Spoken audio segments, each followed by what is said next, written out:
तो चलिए इस वीडियो में बात करते हैं एरेज़ के बारे में। तो numpy एरे को कैसे क्रिएट करते हैं इसी को इसमें देखते हैं। तो numpy is use to work with arrays.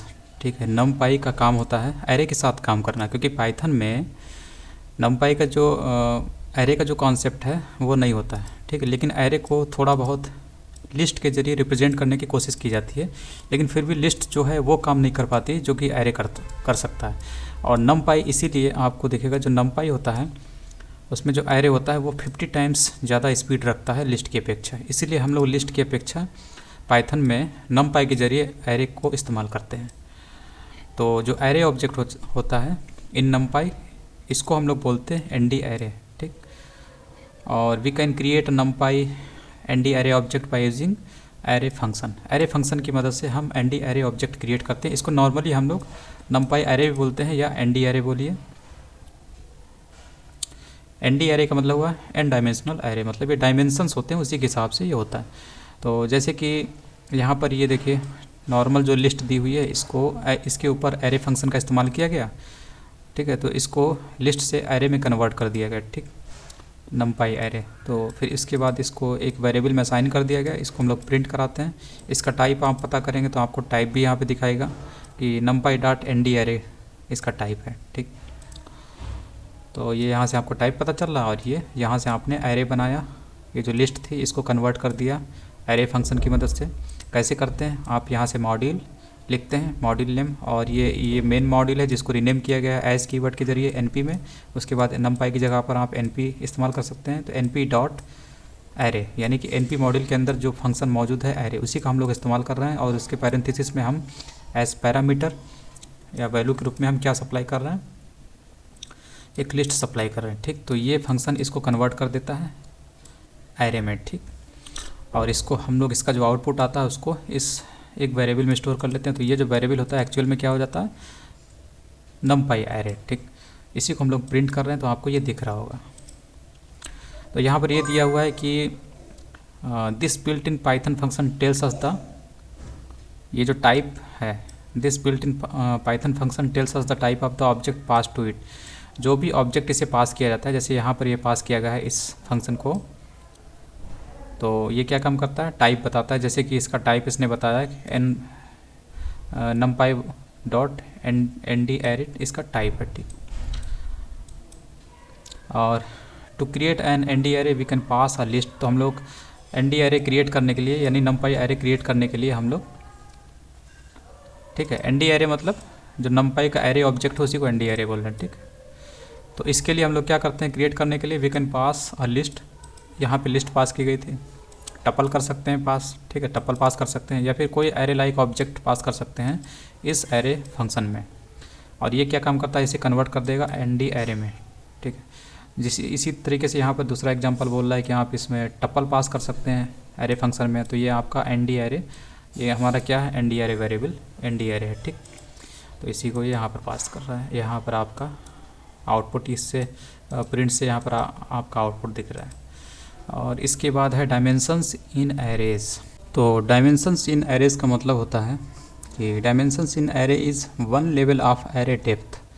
मतलब एरे की जो एक डेप्थ होती है वन लेवल, ठीक है, उसी को हम डायमेंशन बोलते हैं। मतलब एक प्रकार से जो नेस्टेड एरेज हो जाते हैं, एरे के अंदर एरे, एरे के अंदर एरे, ऐसे ही वो उसकी डेप्थ को बताते हैं। इसके बाद आता है 0D एरेज। तो 0D एरेज का मतलब होता है ये स्केलर होता है। स्केलर का मतलब होता है इसमें कोई डायरेक्शन नहीं होता है। Etch value in an array is 0D array. कहने का मतलब ये है कि अगर आप 0D एरे क्रिएट करते हैं तो आपको उसमें इस तरीके के सिंगल वैल्यू दिखाई देती है। जैसे कि यहाँ पर है, जैसे कि यहाँ पे देखिए इसके आगे पीछे आपको एरे का जो सिंबल होता है वो तक नहीं लगा हुआ है। ठीक है, इसीलिए इसको कहा गया है, इसको जब हम कन्वर्ट करते हैं 0D एरे में जब कन्वर्ट करेंगे इसको, तो ये जो आपको मिलेगा ना, तो ये 0D एरे ही बनेगा। तो इस तरीके से 0D एरे, उसके बाद ये 1D एरे। 1D मतलब एक डायमेंशन है इसका। ठीक, एक डायमेंशन है, तो ये 1D एरे होता है। मतलब एक से ज़्यादा अगर हम ले लेते हैं, जैसे ये वैल्यूज़ हैं, एक से ज़्यादा हैं, एक से ज़्यादा आपको दिख रहा है, एक लिस्ट के रूप में दिख रहा है। ठीक है। तो ये आपको 1D एरे होता है, इसका एक डायमेंशन है, यानी एक एरे आपको दिख रहा है यहाँ से, यहाँ देखिए ये जो एरे का सिंबल है यानी लिस्ट वाला सिंबल ये आपको दिख रहा है, ठीक। इसका मतलब एक एरे एक डायमेंशन में दिख रहा है आपको, लेकिन यहाँ पर वो सिंबल भी नहीं था, ठीक। तो इस तरीके से आप बोल सकते हैं कि ऊपर वाला जो है वो 0D है, 0D एरे था, और ये आपका 1D एरे है क्योंकि इसमें एक डायमेंशन है, मतलब एक एरे है इसमें, 1D एरे, ठीक। इसी तरीके से 2D एरे होता है, an array that has 1D arrays as its element, मतलब ऊपर वाला जो ये एक कंप्लीट एलिमेंट मान लिया जाए, ठीक है। तो ये कंप्लीट एलिमेंट मान लिया जाए, तो इसी टाइप के उसमें आपको एलिमेंट दिखाई देते हैं। जैसे देखिए एक ये है और एक ये है, ठीक। ये दो हो गए, और इसको भी एक नेस्टेड एरे, क्योंकि एरे शुरू में ही बताया था, ये जो एनडी एरेस होता है ये नेस्टेड एरे पे अप्लाई होता है, नेस्टेड एरे इससे मिलते हैं, ठीक। यहाँ कहीं पे लिखा होगा, ये देखिए नेस्टेड एरे है। डायमेंशंस इन एरेस का मतलब है कि एरे की डेप्थ कितनी है, यानी नेस्टेड एरे के अंदर एरे, एरे के अंदर एरे है, इसी को एरे की डेप्थ बोलते हैं और इसी को हम डायमेंशन बोलते हैं। तो यहाँ पर आपको दिख रहा होगा 2 है, ठीक है। तो फिर उसके बाद इसकी ये दूसरे एरे के अंदर नेस्टेड है, यानी ये 2D एरे है, यानी एक डायमेंशन तो ये हो गया, ठीक। और दूसरा डायमेंशन क्या हो गया, इसके बाहर जो लगा हुआ है, यानी एक एरे के अंदर दूसरा एरे, इसलिए 2D है। यहाँ पर केवल सिंगल एरे था, ठीक, इसलिए 1D एरे था, और यहाँ पर एरे था ही नहीं, यहाँ पर केवल सिंगल एलिमेंट था, ठीक है। इसलिए 0D एरे हो गया, ये 1D एरे हो गया, क्योंकि एक एरे है, इसकी डेप्थ 1 है, और यहाँ पर आपको कितना मिल रहा है, एरे के अंदर एरे मिल रहा है, यानी कि 2D एरे। उसी तरीके से 3D एरेस, 3D एरेस का मतलब है ये जो ऊपर आपको मिला है ना ये, ठीक है, ये यहाँ से यहाँ, ठीक, जितना हाईलाइटेड है ये एज एलिमेंट काम करेगा 3D एरे के लिए, ठीक। यानी कि आपको डबल, ये जो डबल वाला स्क्वायर ब्रैकेट है इस टाइप में आपको दिखाई देगा, वो एक एलिमेंट होगा 3D एरे में। देखिए ये देखिए यहाँ से लेकर आपका यहाँ तक एक एलिमेंट हुआ, ठीक है, यही तो है, ये डबल वाला है यहाँ से यहाँ, ठीक। तो एज ए एलिमेंट यही भी बोल रहा है ये, यानी N array that has 2D arrays, ठीक है, मैट्रिसेस एज इट्स एलिमेंट्स, मतलब 3D एरे के एलिमेंट के रूप में 2D एरेज जब आ जाते हैं तो हम उसे 3D एरे बोलते हैं। तो ये देखिए 2D एरे है, ठीक, एक ये है और एक ये है। तो ये कैसे काम कर रहे हैं, कामा लगा हुआ है, यानी कि ये एलिमेंट के रूप में काम कर रहे हैं, यानी 2D एरेज यहाँ पर एज एलिमेंट काम कर रहा है 3D एरे के अंदर, ठीक है। तो ये जो लास्ट वाला आपको जो दिख रहा है ये बताता है कि ये भी एक एरे है जिसके अंदर आपको 2D एरे एलिमेंट मिल रहे हैं, 2 एलिमेंट, जैसे एक ये 2D एलिमेंट एक ये है और एक ये है। इसका मतलब है ये element 2D array as element काम कर रहा है इस बड़े वाले एलिमेंट के अंदर, ठीक है। तो यहाँ पर नेस्टेड 3 एरे एलिमेंट आपको, मतलब 3 एरे आपको दिखाई दे रहा है, ठीक है, इसीलिए इसको बोलते हैं 3D arrays. Check number of dimensions, और इसके ज़रिए आप नंबर ऑफ डायमेंशंस भी चेक कर सकते हैं, यानी एरे की डेप्थ कितनी है, यानी कितने नेस्टेड एरेज हैं, उनकी संख्या कितनी है। तो इसको एंडिम जो एट्रीब्यूट होता है उसकी मदद से हम निकालते हैं। numpy arrays provides the endim attribute that returns an integer that tells us how many dimensions the array have। ये बताता है कि एरे में कितनी डायमेंशन है, डायमेंशन का मतलब नेस्टेड एरेज कितने हैं, ठीक। तो अगर आप सबसे ऊपर का देखेंगे इसका, तो ये तो 0D एरे था, तो इसका तो 0 ही होगा।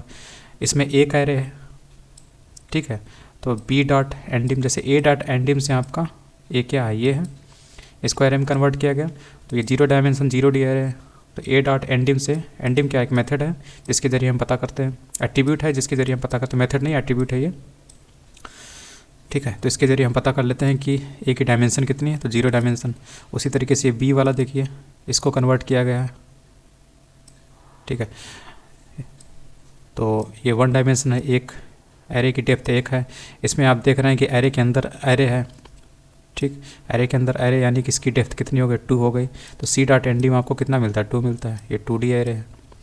और इसमें इस एरे, ये एरे जो है इस एरे के अंदर है, और ये जो हाईलाइटेड है ये किसके अंदर, ये बड़े वाले एरे के अंदर है, यानी कि यहाँ पे 3 एरेज हैं, लास्ट में आप देखेंगे तब भी आपको दिख रहा होगा। अच्छा ये यहाँ पे है, ठीक है, थोड़ा सा मिस्टेक हो गई। जैसे सबसे पहले आपका एक एरे ये है, ठीक है, उसके बाद उस ये दो एरे हैं इस एरे के अंदर, उसके बाद ये कंप्लीट एरे आपको दो एरे ऐसे एलिमेंट हैं बड़े वाले एरे के लिए एलिमेंट के रूप में काम कर रहे हैं, यानी कि 3 एरे हैं। यहाँ से भी आपको 3 पता चल रहा होगा, ठीक। तो ये आपको डी डॉट एंडिम कितना मिलता है, 3 डायमेंशनल एरे।